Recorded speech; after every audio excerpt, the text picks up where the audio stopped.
Alright, so this is going to be another movie review. This one's called The Woman in the Window, 1944. I'm giving it 5 out of 5 stars. I love this flick. Much better than Manhunt from 3 years earlier. It exceeded my expectations. I've seen a handful of Joan Bennett stuff, and like I said, I absolutely hated Manhunt, which was a World War II propaganda movie. Fritz Lang and Joan Bennett. She's been in 3 Fritz Lang movies. The first one I saw was Manhunt because it had John Carradine in it. John Carradine was way up there in my Netflix queue a lot sooner than Fritz Lang. so I saw that one first, and then I think Manhunt, or not Manhunt. The Woman in the Window was one of those save queue thingamabobbers, Kino Lorber discs that just popped up in my Netflix queue all of a sudden. All these Kino Lorber discs, and I still have Scarlet Street, the third one, in my save queue. But anyways, it's got Edward G. Robinson and Joan Bennett, the same 2 actors as Scarlet Street, which was also directed by Fritz Lang. So it's kind of interesting that he liked to use these 2 actors together. I think they're great. Joan Bennett is doing her usual huffing and puffing, like she used to do on the Dark Shadows live set when she couldn't remember her lines. But I love that stuff.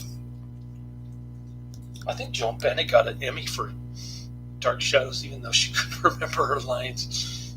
But she was, of course, in Son of Monte Cristo, Suspiria, Dark Shadows. This one in Manhunt, Scarlet Street. I've seen a handful so far. She must have been in all the Dark Shadows episodes. I've seen every single Dark Shadows episodes, believe it or not. All 1,500 or whatever it is. But enough about her. I think I've beaten a dead horse.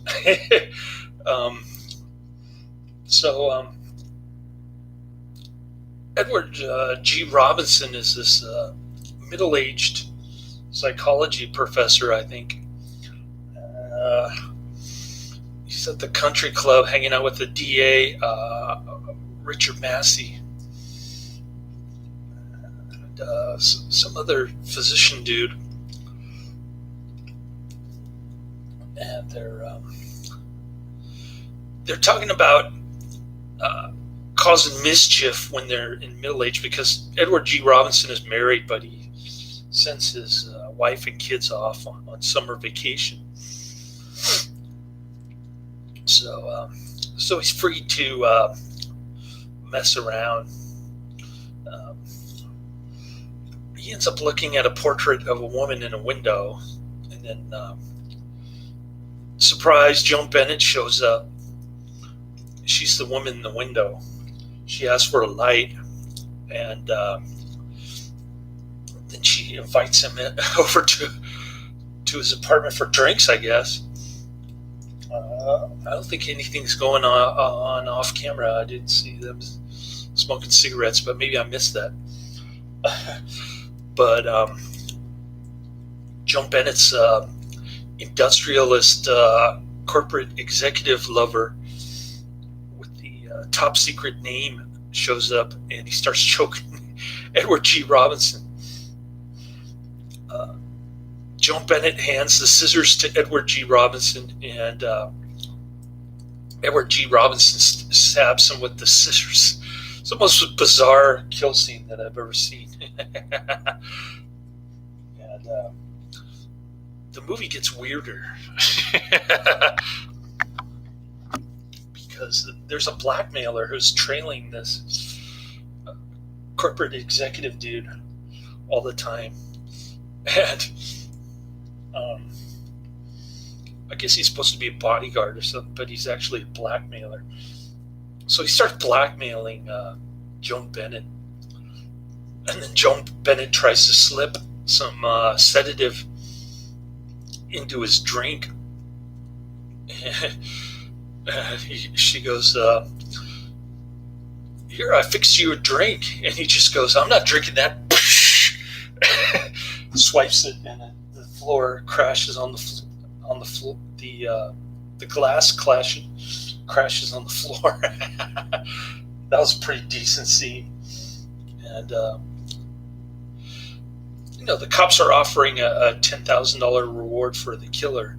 I don't even know why Edward G. Robinson and Joan Bennett went through all the trouble of covering up the killing when it was self-defense. I mean, Edward G. Robinson was getting choked to death. He was just defending himself, really. That part didn't make sense. But Edward G. Robinson dumps the body and over some barbed wire fence at some toll crossing or something. And Boy Scout discovers the body. And then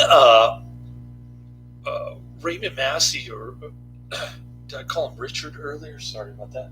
Raymond Massey is, as the DA is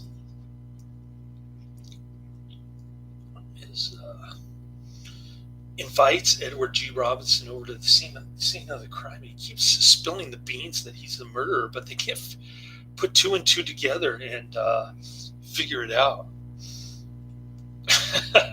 That's another weird thing about this movie. It's like a fake reality almost. And so the blackmailer dude shows up, and he ends up getting shot by the police because the police think that he's the killer. And that's pretty much the movie. I don't want to spoil the ending. The ending's about 5 minutes, but I think Fritz Lang had to change the ending from a suicide to a dream sequence. Let me put it to you that way, to avoid the censor board. So,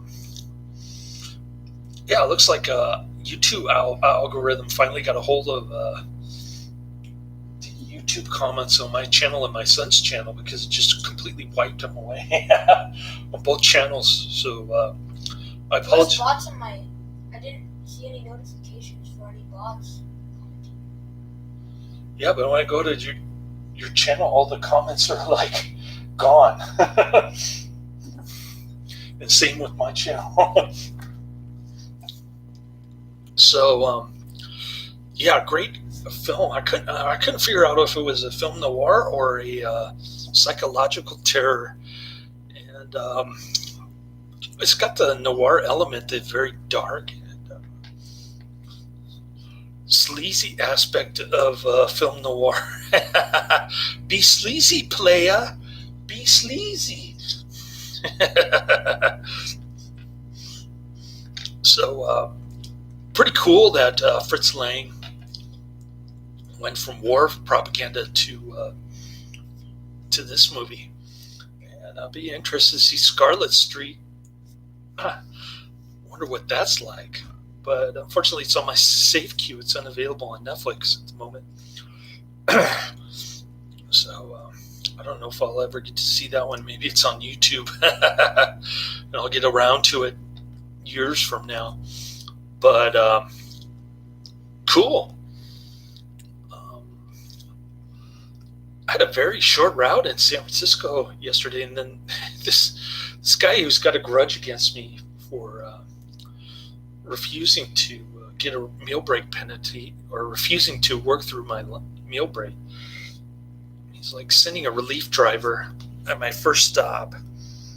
He did this to me one time when I was on the freeway, and I wasn't too happy about it. So another driver ended up taking, was it 7 boxes?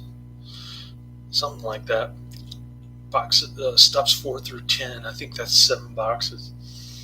And ended up finishing an hour early, of course, because San Francisco is super easy to drop off boxes. You just go to the front door, drop the boxes there, and leave. Pretty much. It takes like 1 minute. And so I complained to the supervisor there. He said he was going to talk to the dude. And the guy even wanted me to falsify my time card and not punch out until 9. So that was weird. Hopefully that won't happen to me on Friday and Saturday, but we'll see what happens. Things are getting worse over there. And somebody in the office tested positive for COVID. So people are freaking out like, oh, are you going to stay working in the office? They didn't like close the office and sanitize it like they were doing last year during the last COVID spike. And anyways, that's the end of my review. Highly recommended. Check it out. Laters.